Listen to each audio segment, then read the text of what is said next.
Captain Matt, Boater's Secret Weapon, back with another National Safe Boating Week safety video. Now, you can see I've got some anchors set up here, and you may not consider an anchor a piece of your safety equipment, but the reality is if your boat dies or it won't start, you run out of gas, the anchor may be one of your first lines of defense against further exacerbating the problem. So if you get in one of those situations and it's appropriate, deploying your anchor and stopping your boat from drifting about aimlessly could be the smartest decision. So let's talk about how to use your anchor in an emergency situation and what anchor is right for you. So again, we talked about if your boat stops operating and you're just bobbing in the water, deploying your anchor with your bow into the wind and the waves is going to put you in the best situation to buy time to call for help on your VHF radio, dial up CTOW or Towboat US on your phone, maybe address the problem yourself and get yourself back up and running and safely to shore. So when a situation comes up, you've got to have the right anchor on your boat. It's going to be dependent on the bottom that you're boating in, the style and size of your boat, and you want to make sure your anchor is set up properly. So these are two of my favorite. We'll talk about a third as well. This is the Danforth style.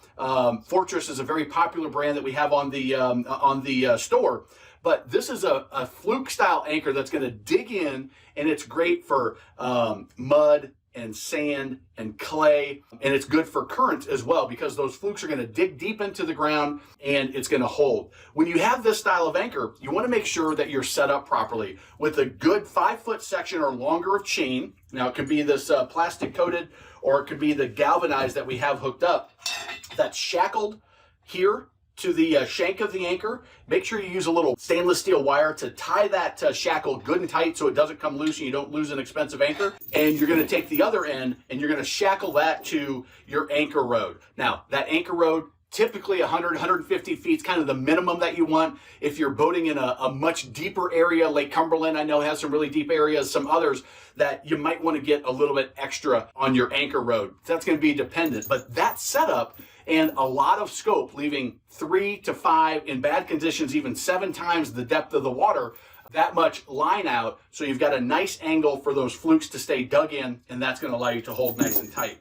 Now, if you're operating on a grass bottom or a rocky bottom with some weeds and things like that, this box anchor is great for those situations. It also, by the way, it does really well in mud and clay and sand as well. And you don't need to mess with the chain. When you put the whole rigs together, they're about the same weight, but the box anchor is going to be a little bit heavier, part of why it works. And you can see the way it's set up is even if it flips over and the current changes, it's going to hold real well, but it is a decent amount heavier. And you can just shackle that directly to your anchor rode. Again, another benefits of it is you don't need quite as much scope. So a 3 to 1, even in easy conditions, a 2 to 1 scope will work well on these box anchors. The issue, you may need to find storage. They do fold down. You pull this little spring out, and now they will